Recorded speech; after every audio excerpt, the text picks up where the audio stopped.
Hello, I'm going to discuss my solution to today's problem in October Lead Coding Challenge. I am Chandaban Kapoor. I'm a trainer at Go Master Technologies.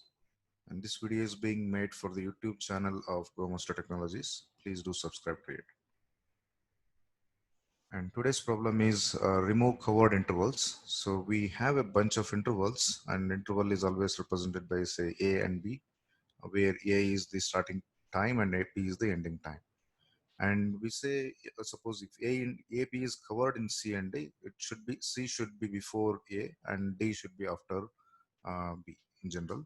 But yeah, there is a possibility of A is equal to C and then B is somewhere lesser than D, or B is equal to D, but A is greater than C, right? So these are also possible scenarios where the interval AB is covered within C and D. So that should be removed, right? And they're asking us to return the remaining number of intervals. It is just the number we want. Suppose if there are n intervals in the beginning and k intervals are the ones that needs to be removed because they are covered, and remaining intervals are going to be n minus k, right?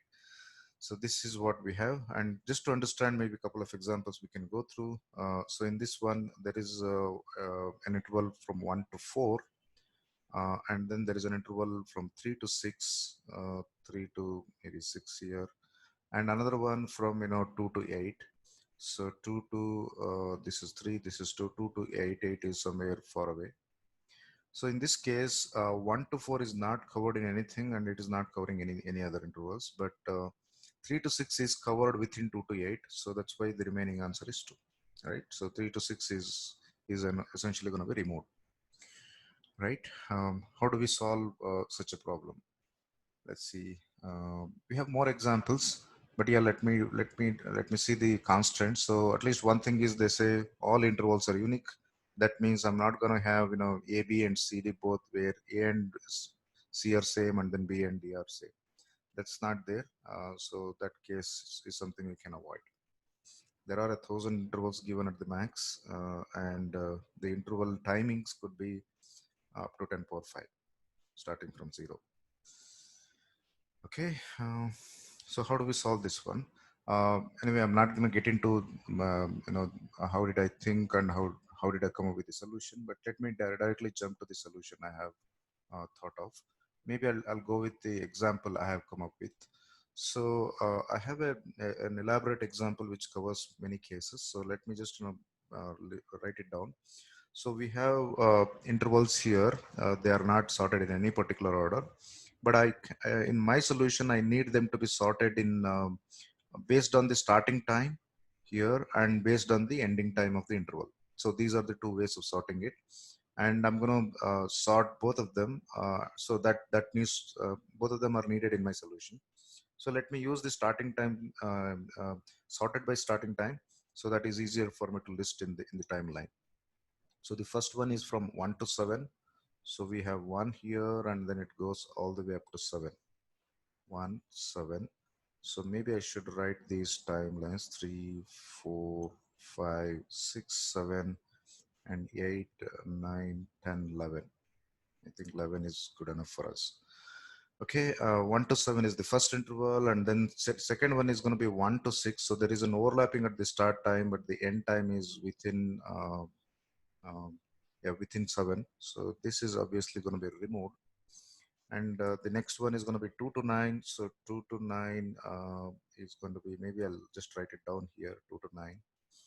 And then we have 3 to 6. So 3 to 6 is also within this 1 to 6 or 1 to 7.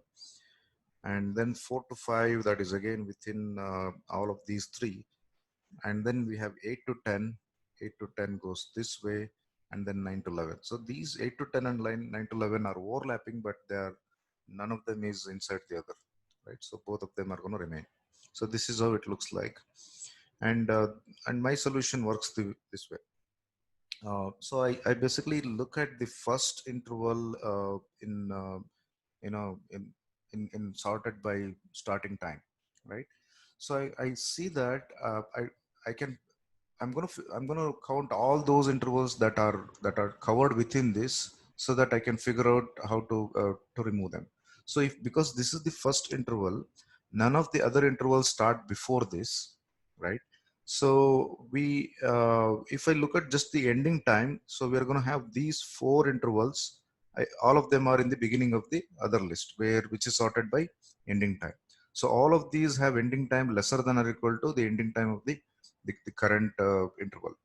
So all of them are kind of covered. Obviously, one of them is the same one, but yeah, all of them are kind of covered. So there are four of them. So three needs to be removed, and one of them is the current interval itself. So that's how I can do. I'll start with this. This is more like my basic basis bootstrapping. I'm going to start with this, and I'll start from the beginning, and then and then keep looking at all the intervals that has lesser than or equal to ending time than this. So there are four of them, and because it is one, so I'm going to just say three of them are removed, right? So now this part is removed. So essentially, my I can move my iterator or counter to this one I, and j can be here. So that way my problem is reduced by one interval is reduced in the first one, and four reduced in the second one. But it's not the same problem as original because we don't have the same number of intervals. But what we can figure out is, in the first list, if uh, the, in the previous one we already removed all the intervals which are less than or equal to 7. So at instance, so if anything ends before or equal to 7, they are of no use. In a way, they can be removed right from the first list, right? They are useless.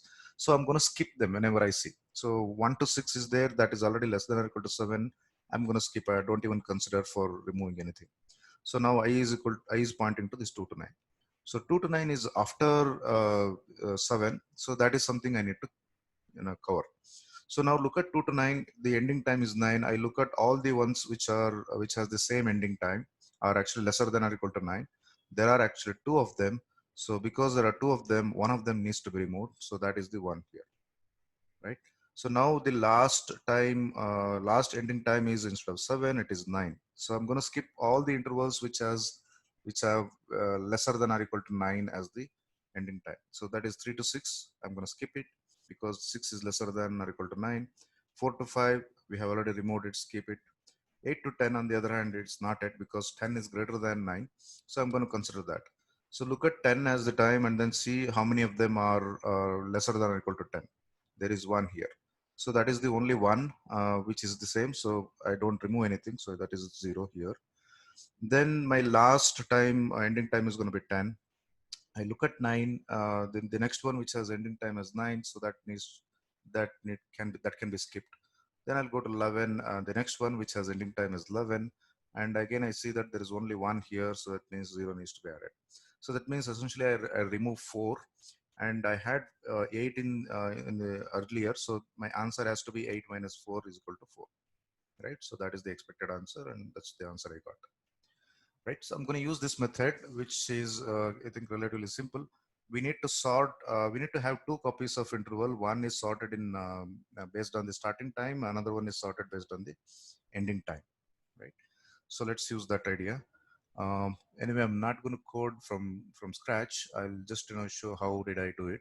So I have this vector intervals.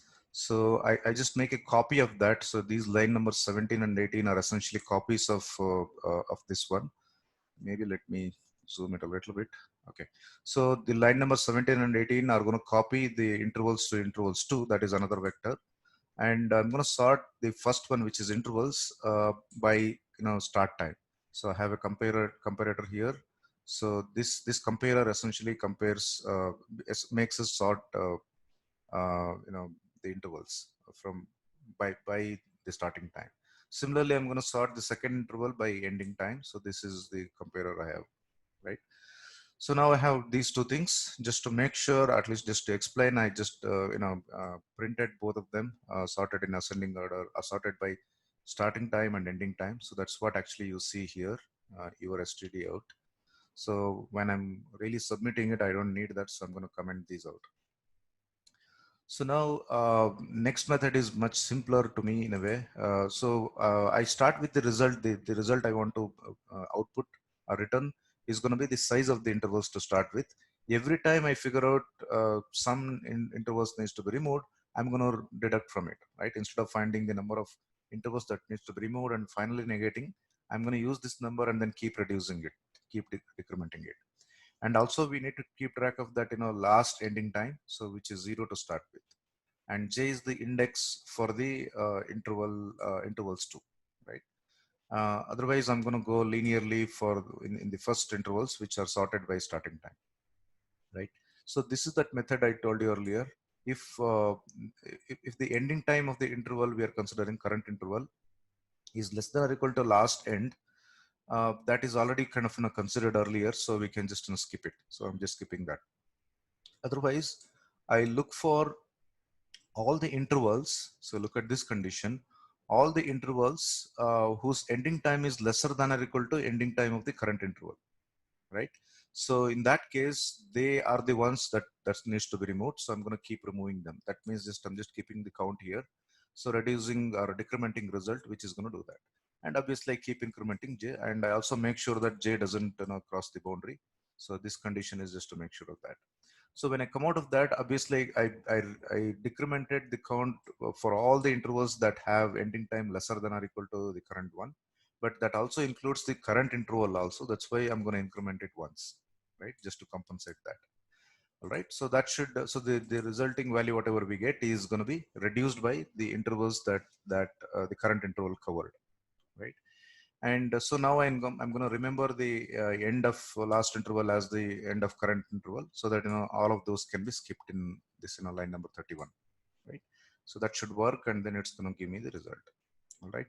Let me run once again for the example I had here, so it works properly, and submit it. So this yeah, it is accepted.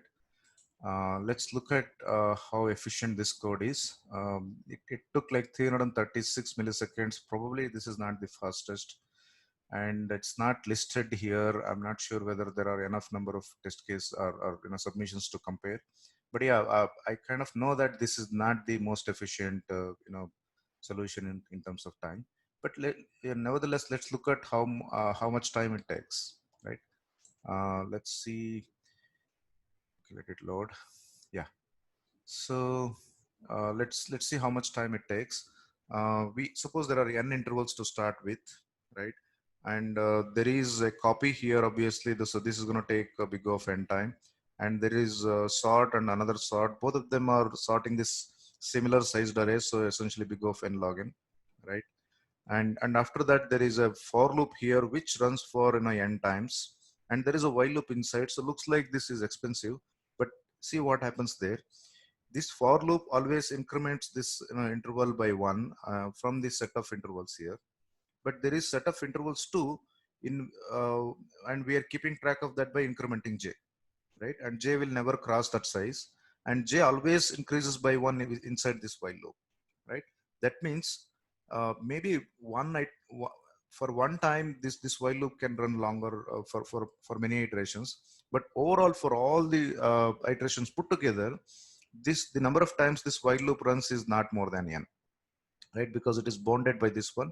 Every time we are within this body of the while loop, we're incrementing by J, and we know that J is never going to be more than the size of the interval, and it started with 0, right?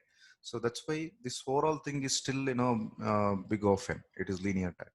So sorting itself is the significant one. It should take big of n log n time. If it were sorted earlier to start with in these two ways, maybe it would have been a linear time algorithm, right? So there must be some other algorithms which run faster than this, but this is the one I came up with quickly on the fly today, right? So yeah, if you know any better solutions, please put them in the comment, and we can discuss that. Or if you have any questions or suggestions, please let me know. All right. Happy coding. Thank you for watching.